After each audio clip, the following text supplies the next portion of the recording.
It's time for Recipe of the Day.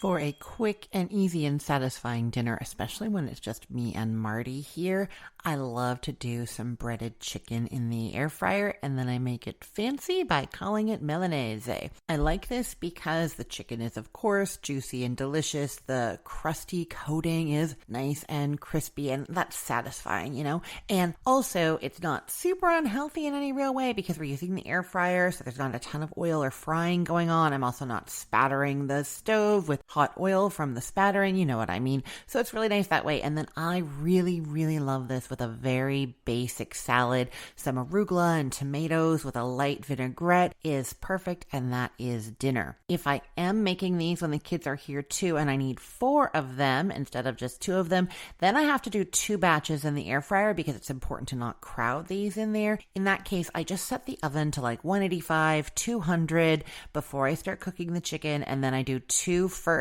and then I transfer them to a metal rack on a sheet pan, and I put those first 2 in the oven to stay warm while the other 2 are cooking. So you can still do this even if you want more than 2. So what is Milanese? It's basically the Italian version of schnitzel or breaded cutlets, or even like Japanese katsu. Lots of different places have a similar dish, and it's just that. It's a thin slice of meat that is breaded. In Italy, it is usually veal. It's beef in Argentina. I use chicken just because I always have chicken and it's easy and we all like it, but any of those things are going to work fine too. Now, you can buy chicken already in cutlets or veal already in cutlets, but I usually do make my own. What I do is just to take a chicken breast and put it between 2 sheets of plastic wrap, and then I pound it with a rolling pin. I have a mallet, but I grab the rolling pin all the time. I don't know why. The plastic wrap keeps it so that you're not getting like raw chicken juice spreading everywhere. Oh, the other way that you can do this, and I sometimes do this just kind of random, is instead of pounding the whole chicken breast, you can actually butterfly it. So put a chicken breast on a cutting board in front of you, just the way that you would put it, and take a knife that you have parallel to the cutting board and slice through the middle so you get 2 big flat slices from that, right? So you could do that instead. That's going to work. Okay, once your meat is ready, or if you already got it as cutlets, you have it, then you're just going to sprinkle each side of the meat lightly with some salt and pepper, and then you're going to do 3 dredging bowls. So I like to use pie plates for this, or like a dinner plate. That works well. Some people have special bowls that they use. Whatever you like to use. You put a half a cup of flour into one bowl, then you put 2 eggs into a second bowl, and I will just interrupt myself right now and say that this is for making 4 cutlets. So we start with 2 large boneless, skinless chicken breasts and cut them into 4 cutlets total, and then those are the amounts of things that you need. So it was a half cup of flour in one bowl, 2 eggs into a second bowl, and then in a third bowl you are putting a half cup of breadcrumbs,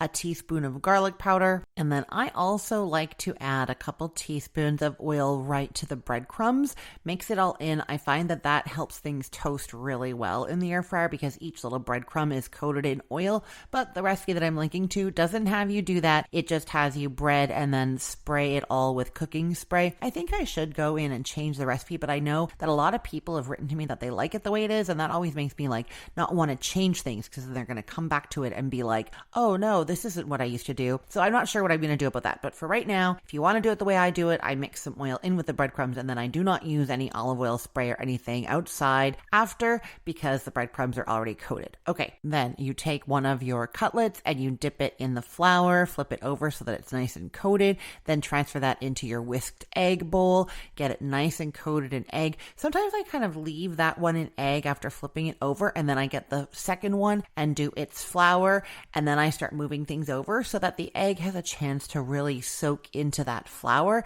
Sometimes, you know, when you pull that cutlet out of the egg, you'll see that there are still dry spots, like some of the flour ends up showing itself, and that's just because it didn't hydrate enough. So if you leave it in there for a moment while you get the second one into the flour, and then you move the one from the egg into the breadcrumbs, move the one from the flour into the egg, and then get another one into the flour, you see what I mean. So you're going flour on both sides, egg on both sides, then breadcrumbs on both sides, sides, I like to push on the breadcrumbs. So I'll do one side, flip it over, and then push down on the side that's up because it's dry then. That really helps the breadcrumbs adhere a bit better. I guess the only other thing that I'll say about doing this whole dredging process is a lot of people talk about using your hands and keeping one hand for dry things and one hand for wet things. I have never been good at that. Instead, I just pull out a whole bunch of forks right when I start, and I'm moving things from one place to another with the forks, and then I never get my hands wet because they're never touching the chicken or the egg. The only thing that they end up touching is the breadcrumbs. So that is the way that I like to do it. Okay, now if you did not put the oil in with the breadcrumbs, you will then use some olive oil cooking spray and spray on both sides of those breaded chicken,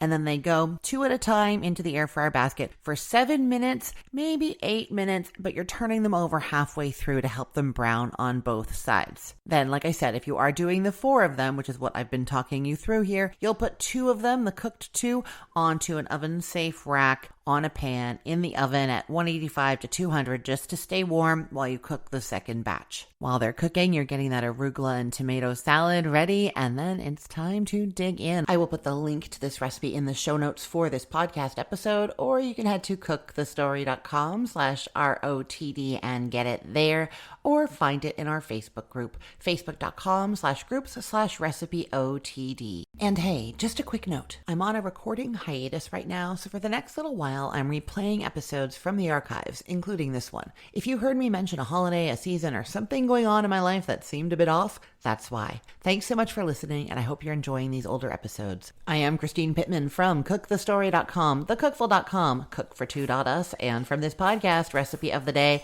I hope you have a great day. Let's get cooking.